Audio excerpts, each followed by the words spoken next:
realization of perfect peace. In the external universe there is ceaseless turmoil, change and unrest. At the heart of all things there is undisturbed repose. In this deep silence dwelleth the eternal. Man partakes of this duality, and both the surface change and disquietude, and the deep-seated eternal abode of peace, are contained within him.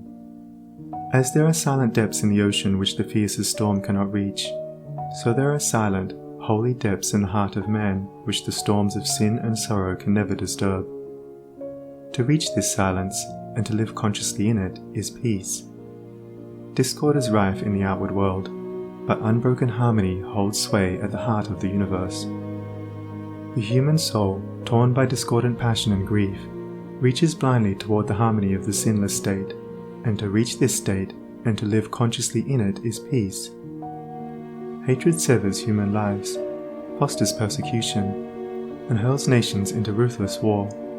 Yet men, though they do not understand why, retain some measure of faith in the overshadowing of a perfect love, and to reach this love and to live consciously in it is peace. And this inward peace, this silence, this harmony, this love, is the kingdom of heaven, which is so difficult to reach because few are willing to give up themselves and to become as little children. Heaven's gate is very narrow and minute. It cannot be perceived by foolish men, blinded by vain illusions of the world. E'en the clear-sighted who discern the way, and seek to enter, find the portal barred, and hard to be unlocked. Its massive bolts are pride and passion, avarice and lust. Men cry peace, peace, where there is no peace, but on the contrary, discord, disquietude and strife. Apart from that wisdom which is inseparable from self-renunciation, there can be no real and abiding peace. The peace which results from social comfort, passing gratification, or worldly victory is transitory in its nature, and is burnt up in the heat of fiery trial. Only the peace of heaven endures through all trial, and only the selfless heart can know the peace of heaven.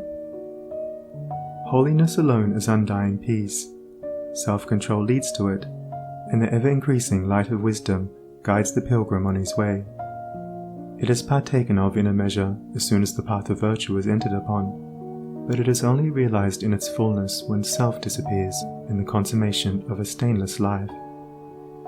This is peace, to conquer love of self and lust of life, to tear deep-rooted passion from the heart, to still the inward strife. If, O reader, you would realize the light that never fades, the joy that never ends, and the tranquility that cannot be disturbed, if you would leave behind forever your sins, your sorrows, your anxieties and perplexities, if, I say, you would partake of this salvation, this supremely glorious life, then conquer yourself. Bring every thought, every impulse, every desire into perfect obedience to the divine power resident within you. There is no other way to peace but this, and if you refuse to walk it, your much praying and your strict adherence to ritual will be fruitless and unavailing, and neither gods nor angels can help you. Only to him that overcometh is given the white stone of the regenerate life, on which is written the new and ineffable name.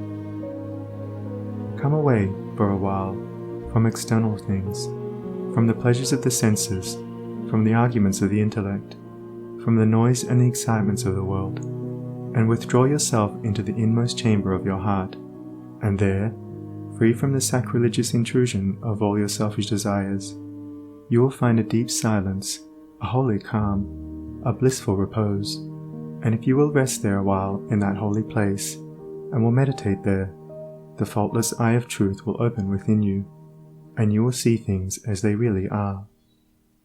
This holy place within you is your real and eternal self. It is the divine within you, and only when you identify yourself with it can you be said to be clothed in your right mind. It is the abode of peace, the temple of wisdom, the dwelling place of immortality. Apart from this inward resting place, this mount of vision, there can be no true peace, no knowledge of the divine, and if you can remain there for 1 minute, 1 hour, or 1 day, it is possible for you to remain there always. All your sins and sorrows, your fears and anxieties are your own, and you can cling to them or you can give them up. Of your own accord you cling to your unrest. Of your own accord you can come to abide in peace. No one else can give up sin for you. You must give it up yourself. The greatest teacher can do no more than walk the way of truth for himself, and point it out to you. You must walk it for yourself. You can obtain freedom and peace alone by your own efforts, by yielding up that which binds the soul, and which is destructive of peace. The angels of divine peace and joy are always at hand, and if you do not see them, and hear them, and dwell with them, it is because you shut yourself out from them, and prefer the company of the spirits of evil within you. You are what you will to be, what you wish to be, what you prefer to be. You can commence to purify yourself, and by so doing can arrive at peace, or you can refuse to purify yourself, and so remain in suffering.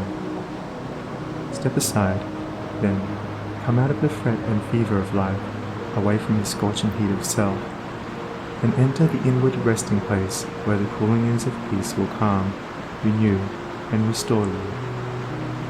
Come out of the storms of sin and anguish.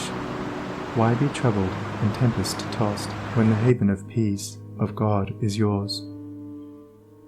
Give up all self-seeking, give up self, and lo, the peace of God is yours.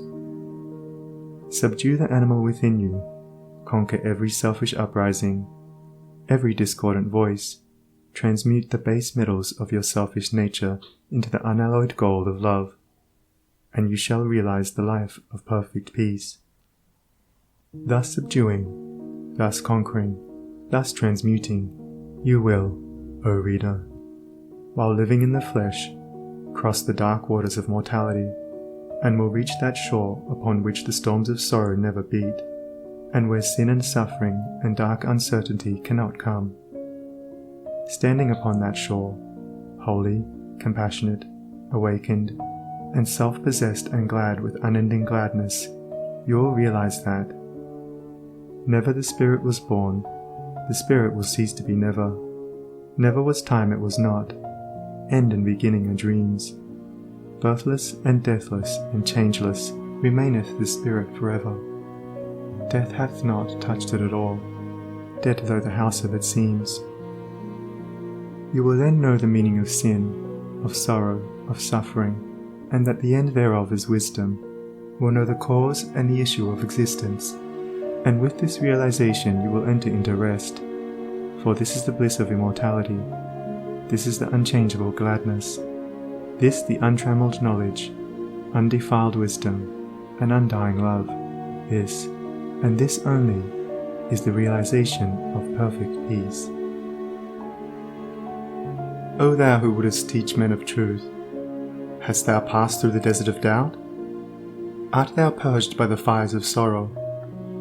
Hath Ruth the fiends of opinion cast out of thy human heart? Is thy soul so fair that no false thought can ever harbour there? O thou who wouldest teach men of love, hast thou passed through the place of despair? Hast thou wept through the dark night of grief? Does it move thy human heart to pitying gentleness, looking on wrong and hate and ceaseless stress?